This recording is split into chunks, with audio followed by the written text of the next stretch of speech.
By the rivers of Babylon, there we sat down and there we wept when we remembered Zion.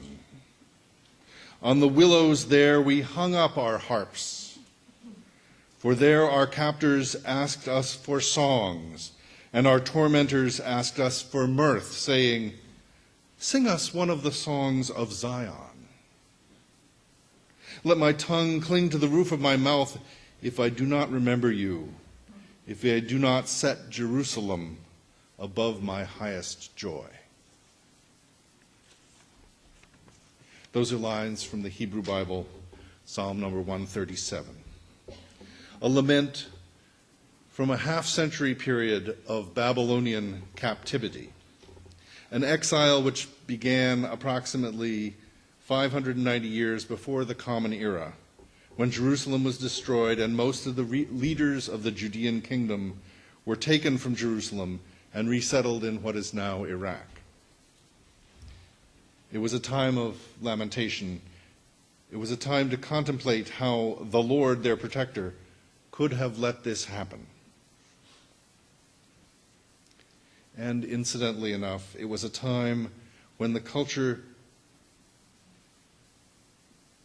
couldn't be kept alive by ritual because there was no temple, but it was kept alive instead by memory. And as we read in Psalm 137, it was a time of passive resistance and noncompliance.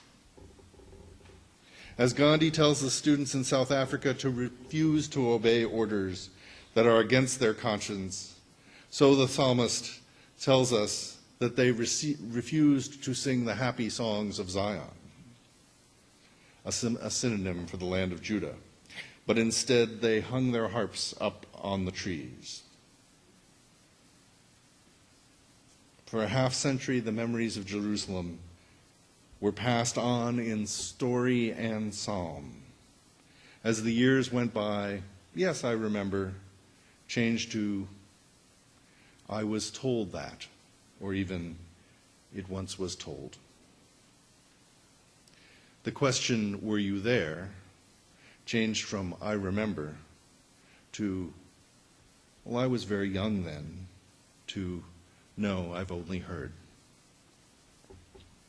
And so historians tell us the house of Israel changed into a community without a homeland, a community that could survive exile, something that most tribal communities could not do. Now, when I first read these, I took Psalm 137 as a sort of an indication that the exiles were the first to practice nonviolent non-cooperation. The psalmist would both refuse to play the harp and felt no hatred for the captors. But later in Psalm 137, and it's a part that you'll have to look up later if you really want to read it, the author calls for bloody revenge towards the Babylonians. It's not Gandhi. And that's where Gandhi stands out. In the beginning of the 20th century, Gandhi insisted that he was not against the people who beat him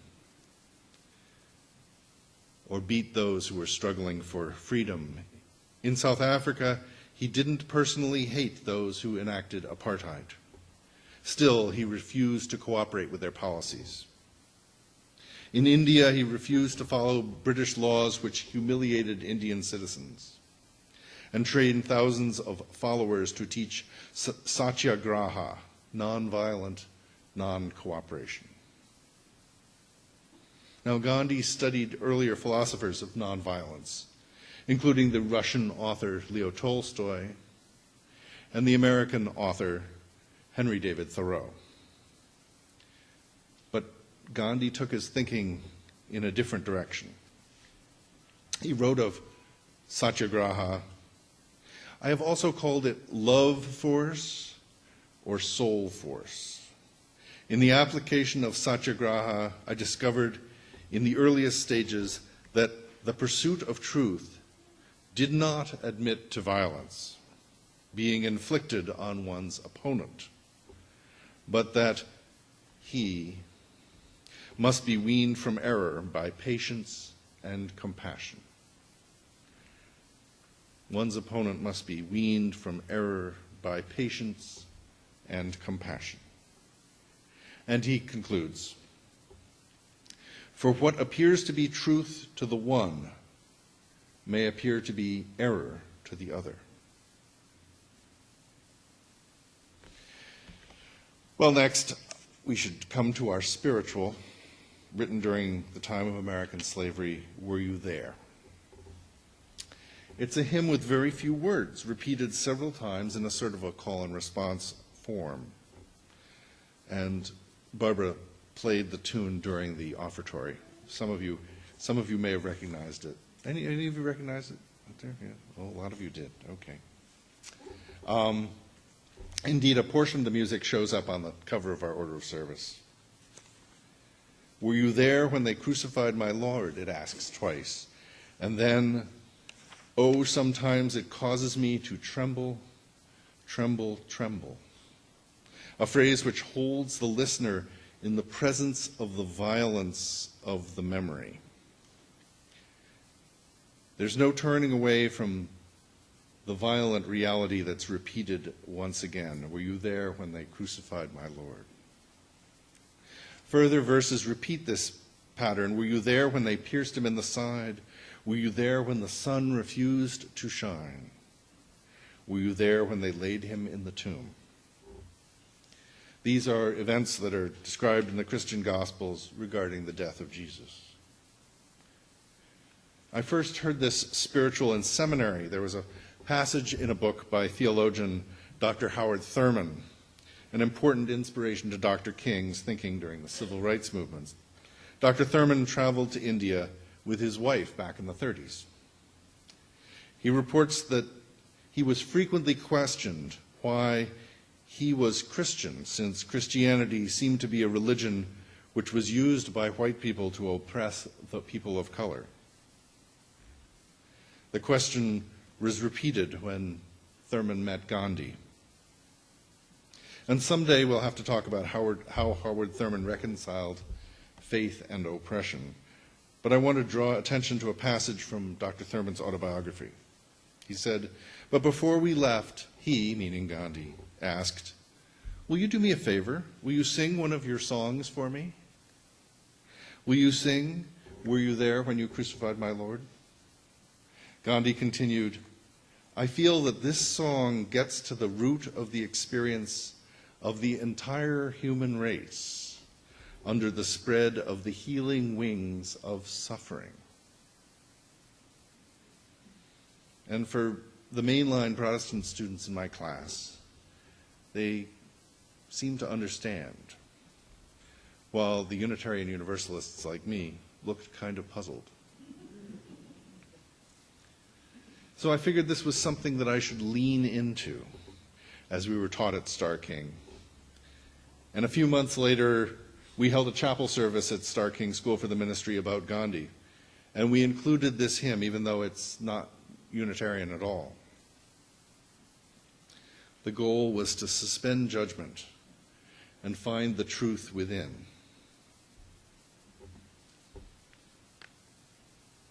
And I think, Were You There? Speaks to the experience of seeing beatings, of whippings, of killings by those who are powerless to change anything. Their only choices are to run and hide or to witness. Their only choices are to remember or to forget. And then there's a choice that must be made someday: to cooperate with the oppression or to not cooperate and risk beatings, condemnation, perhaps even death. It's a decision that causes you to tremble, tremble, tremble, as the hymn goes. For in one case you risk your life, and in the other case you risk your soul.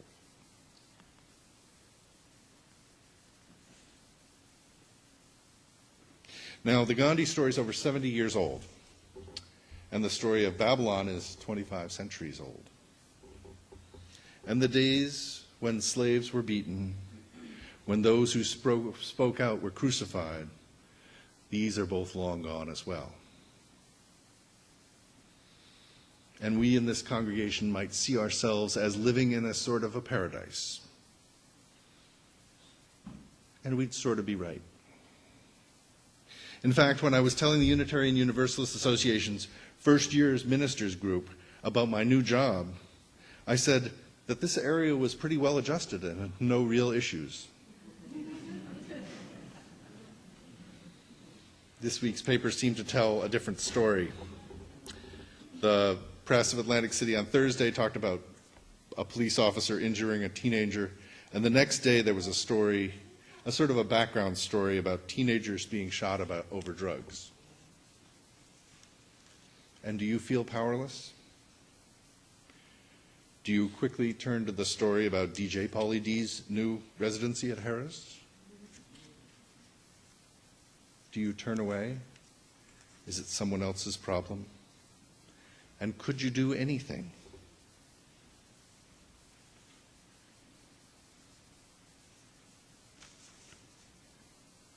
Now, I may have left New Orleans, but I have to admit that the Times-Picayune of New Orleans still attracts me, mostly because they have a puzzle page, which has a game of battleships and a game called Hashi, which makes little bridges, and it has a pretty good crossword and a good Sudoku.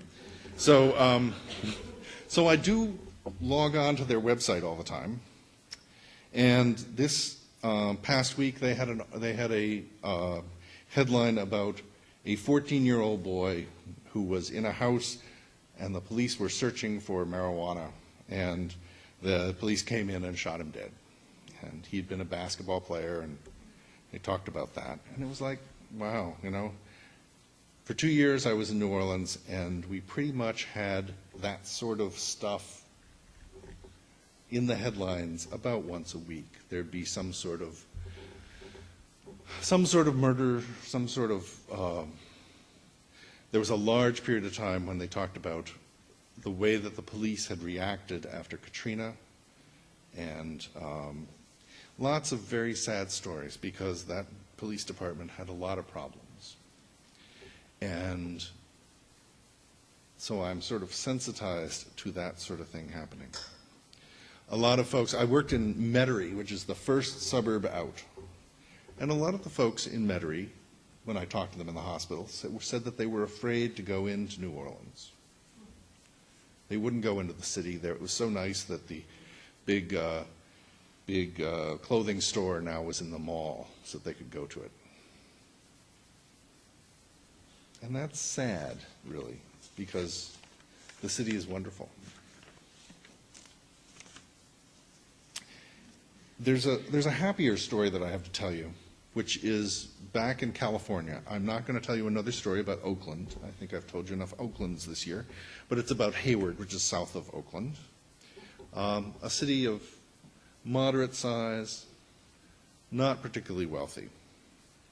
And I have a friend named Reverend Katie Kandarian, who's the minister at the Unitarian Universalist Church there, oddly called the Star King Unitarian Universalist Church, but it's the local church in that area. And she was a frequent speaker at our seminary. And she had this really can-do attitude. She was just a very plain-spoken woman, and just she'd tell us about what was going on. And their building was simpler than this one. If you could think of this one as being ornamentation because it's got those little cornices or whatever they're called, theirs was even simpler. It looked like a big old packing shed that they just set up chairs in each week. And really wonderful thing. But anyway, their congregation was part of something called the South Hayward Parish, which was an interfaith organization of Catholic, Jewish, Lutheran, Presbyterian, UCC, Methodist, and Unitarian Universalist congregations. And they came together because what was happening in Hayward was not good. There were gang wars, there was violence, there was fear. A lot of things were just Just not good. And it was really hard to hold a church service and not think about it. It was on people's minds. So they created this South Hayward Parish organization, which its purpose is to engage people of faith in the endeavor and partnership of building and maintaining a just and nurturing community. Interesting selection of words, just and nurturing. Now, I attended Katie's church several times during my stay in California, and I learned a little bit about their public witness work. Once a month, and during Lent, once a week, they had noontime vigils of caring, which were held at the sites of violent deaths within their community. So if there'd been a gang shooting, they would show up that Friday at noontime and stand in vigil. Members of the different congregations would go to those various different various places around town and pray. So in the service, she would talk about the murders that had happened that week, and it wasn't every week, thank goodness.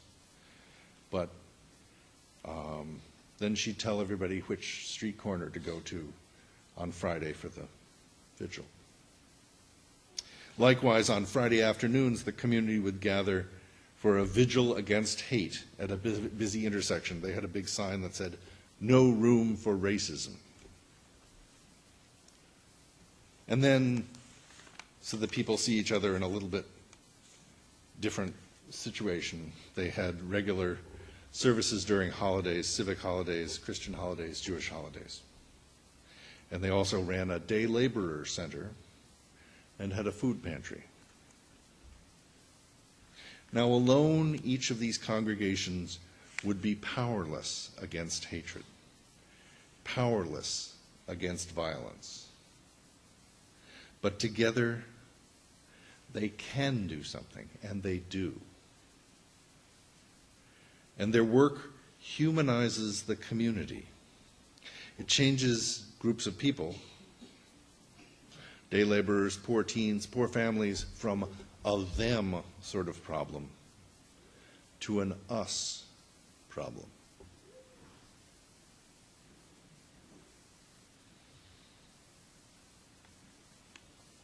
I think that's a pretty happy story myself.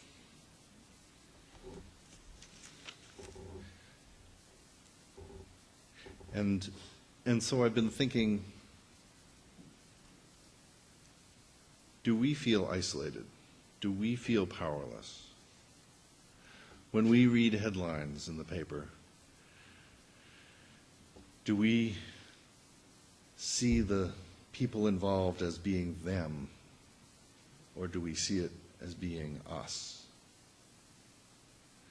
How can we build bridges between our divisions? How can we find a way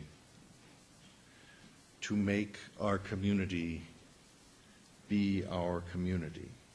How can we grow that? Now, one thing that's been happening around the Unitarian Universalist Association is a campaign called Standing on the Side of Love. And I think this actually provides a vehicle, because I don't want to be the one to say, I'm reading the paper and I'm smart and I know who's guilty and who's not guilty. One of the things that I did, I copied out the article and put it up on a big poster board back there, but I also copied out some of the comments that readers could add. And it was fairly fascinating and really hard to read to see how everyone decided who was right and who was at fault. The good guys, the bad guys, the good people, the bad people. And the idea that you could just read a paper and instantly know the answer isn't going to get us anywhere. The Standing on the Side of Love campaign concentrates on thinking about where the love is and where the love can be grown. It's in its statement of purpose, they say, "This is a time of great hope and possibility, yet our communities are threatened by the increased prevalence of acts motivated by fear and hate. No one should be dehumanized through acts of exclusion, oppression, or violence because of their identities." Excuse me. In public debates over immigration, LGBT rights, and more, religious people stand on the side of love, call for respect, inclusion, and compassion. I think we're the more. I don't know whether we have immigration communities that are being oppressed in New Jersey. I don't really know whether we have LGBT folks that are being oppressed. But I do know that there are headlines in the paper that would be really indicative that this community needs work.